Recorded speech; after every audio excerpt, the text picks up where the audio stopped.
Hello everyone. Today we will be learning about AutoCAD Electrical. So let's see what are the today's deliverables.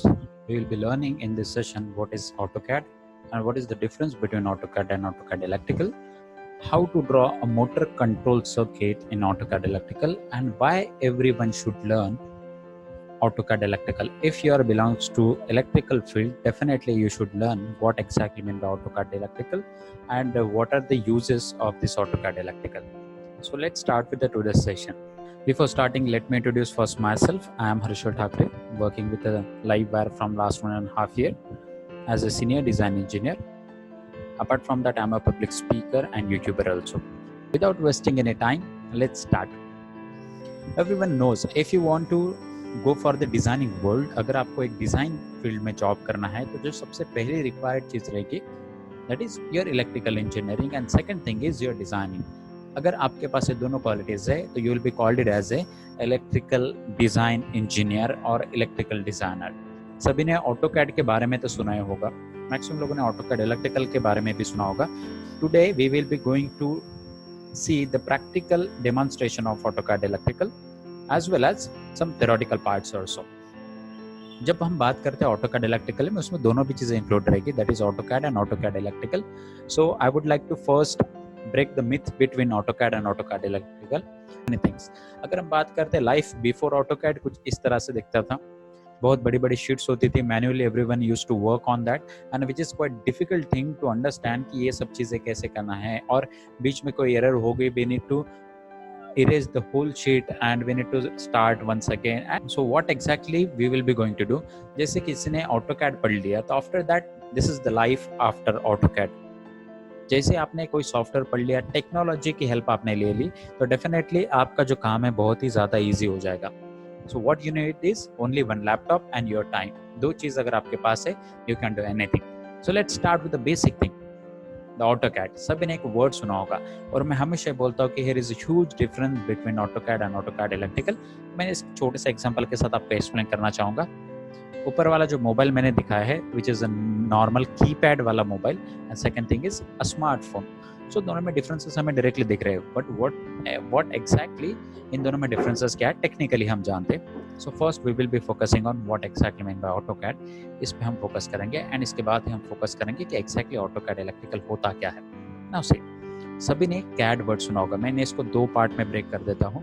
पहला हम सीखते हैं कि what exactly mean by CAD, इसके बाद हम जाएंगे what exactly mean by AutoCAD and इसके बाद हम जाएंगे ऑटोकैड इलेक्ट्रिकल पे. सो कंप्यूटर एडेड डिजाइन, सभी ने वर्ड सुना है. जब ये डिजाइन नंबर का वर्ड आता है, this is a design word, तो हमेशा एक दिमाग में एक चीज आती है कि डिजाइन हमें कुछ करना है. सो इसका भी क्वेश्चन ये आएगा कि क्या मैंने इस छोटा सा ट्री बना दिया, ये मेरी डिजाइन हो गई जो बचपन में बनाया करते थे. क्या ये एक मैंने ऐसी छोटी सी चीज बना दी, इसको भी हम डिजाइन बोल सकते हैं.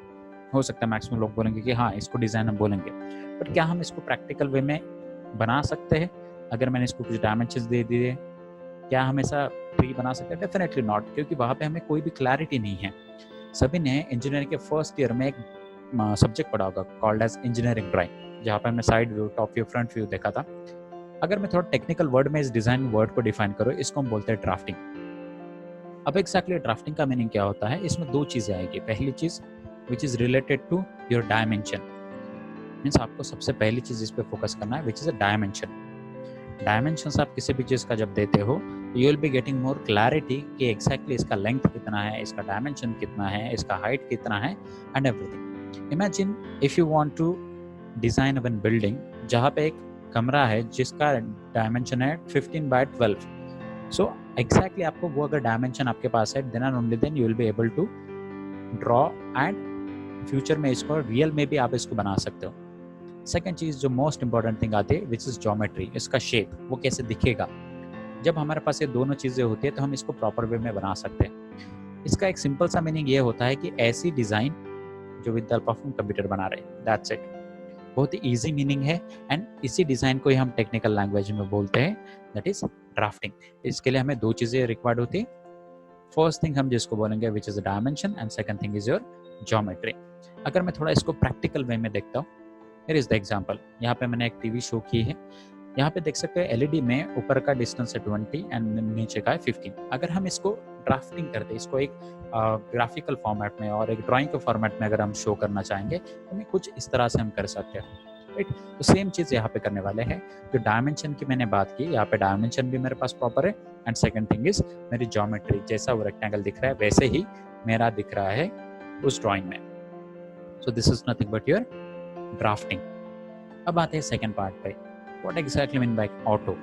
सभी लोग इसको ऑटोमेशन बोलेंगे या फिर नंबर ऑफ चीज़ें हो सकते हैं। Auto is nothing but representing Autodesk company, जिसका means AutoCAD it's developed by Autodesk company, so auto represent its logo Autodesk.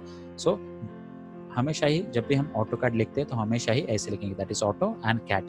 I hope कि आपको ये क्लियर हो गया होगा कि what exactly mean by CAD. अब आते हैं हम नेक्स्ट चीज पे, इसके थोड़े प्रैक्टिकल चीज़ें भी देख लेते हैं कि कैसे वर्क करता है। This is the first option, जहाँ पे आप देख सकते हो कि एक मेरा मटेरियल अवेलेबल है एंड इसका मैंने टॉप व्यू साइड व्यू दिखा है यहाँ पे। ये सब चीज़ें हम AutoCAD में करेंगे, राइट। अगर एक इलेक्ट्रिकल पॉइंट ऑफ व्यू से देखते हैं तो हो सकता है ये जो सिविल प्लान मैंने यहाँ पे शो किया है, यहाँ पे देखिए इलेक्ट्रिकल प्लान यहाँ पे शो कर रहा है, इट्स अ वायरिंग प्लान, जहाँ पे आपको बोर्ड्स दिख रहे हैं, यहाँ पे 2 वे स्विचेस दिख रहे हैं एंड वायर कहाँ से कहाँ पे जाएंगे इसका एक वे भी आपको दिख रहा है, एंड कहाँ पे फैन के आउटलेट से वो भी आपको यहाँ पे डायरेक्टली दिख रहे हैं। अगर आप इलेक्ट्रिकल पॉइंट ऑफ व्यू में बात करते हैं तो डेफिनेटली वहाँ पे सर्किट्स आएंगे, बहुत सारे SLDs आएंगे, सिंगल लाइन ड्राइंग्स आएंगी, स्कीमेटिक ड्राइंग्स आएंगी। तो ये सब चीज़ें अगर हमें निकालना है तो वो सब चीज़ें पॉसिबल होता है बहुत ईजी वे में AutoCAD इलेक्ट्रिकल में। चलिए देखते हैं कि कैसे ये पॉसिबल होगा। अब मैंने यहाँ पे 2 डिफरेंसेस आपको बताया है। जैसे मैंने AutoCAD की बात की जहाँ पे हम draw, modify, design, block, dimension ये सब चीज़ें पढ़ते हैं, बट AutoCAD इलेक्ट्रिकल में ये सब चीज़ों के साथ साथ here are the some points जो सबसे ज़्यादा इंपॉर्टेंट है। जैसे कि हम ये नॉर्मल मोबाइल में कुछ कुछ चीज़ें कर सकते हैं, कुछ कुछ चीज़ें नहीं कर सकते, या फिर अगर मुझे किसी को मैसेज टाइप करना है तो वहाँ पे जो टाइम रिक्वायर्ड रहेगा that will be definitely a lot, but वही सेम चीज़ मैं अगर किसी स्मार्टफोन में करता हूँ तो वो बहुत ही ईजी हो जाता है। सेम चीज़ है, कुछ कुछ चीज़ें इसके पास है एंड AutoCAD इलेक्ट्रिकल दोनों में भी सिमिलरिटीज़ है, बट जब हम बात करते हैं एडिशनल ऑप्शनल्स की तो वो अवेलेबल है AutoCAD इलेक्ट्रिकल में। जैसे huge symbol library, we will be getting more than 2000 plus symbols जो अभी हम इसके बाद पढ़ने वाले। वायर नंबर ऑटोमेटिक आपको मिल जाते हैं। Bill of material which is the most important thing, जिसको कहा जाता है रिपोर्ट। बिल ऑफ मटेरियल, जो भी आप ड्राइंग बनाते हैं उसका बिल ऑफ मटेरियल भी निकलेगा, ऑटोमेटिक रिपोर्ट, इसके साथ हम प्रोजेक्ट, इसके साथ साथ रियल टाइम एरर चेकिंग भी अवेलेबल होते हैं। Now you must have thinking कि ये सब चीज़ें है क्या।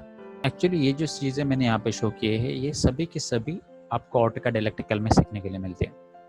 वन बाय वन इसका एक्सप्लेनेशन भी देखते हैं। So today we will be going to learn about AutoCAD electrical, जिसमें हम एक चीज़ फोकस करने वाले that is motor control circuit. तो वो एक्जैक्टली क्या रहेगा इसमें हम फोकस करते हैं।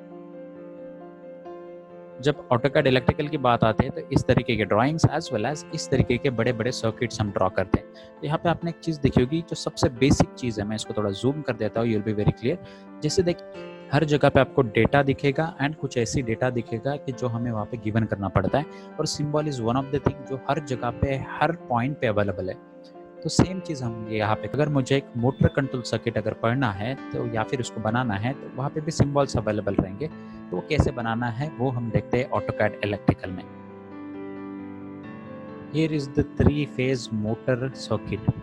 अब ये जो सर्किट है जहाँ पे आप देख सकते हो आपको फैमिलियर सिंबल्स मिलेंगे, जैसे यहाँ पे फ्यूज विद डिस्कनेक्टर्स अवेलेबल है, यहाँ पे मोटर कॉइल कनेक्टर्स अवेलेबल है, ओवरलोड रिलेज अवेलेबल है, डिस्कनेक्टिंग स्विचेस अवेलेबल है। Here is the motor coil, fuses, transformer, another fuse. It's a normally open for the disconnector switch. And this is a stop push button. This is a normally close NC for the overload relays. ये है हमारी push button जो कि start हम करने के लिए use करते हैं। ये है मेरा मोटर कॉन्टैक्टर एंड ये है मेरा लाइट जो कि हमें इंडिकेट करता है कि मोटर ऑन है या ऑफ। अगर ये सर्किट आपको बनाना है एंड मैंने कहा कि आपको एक पेंट में बनाना है या फिर किसी और सॉफ्टवेयर में बनाना है, so definitely it will take some time. So हम इसको डायरेक्टली देखते हैं कि सॉफ्टवेयर में कैसे क्या बनेगा ये।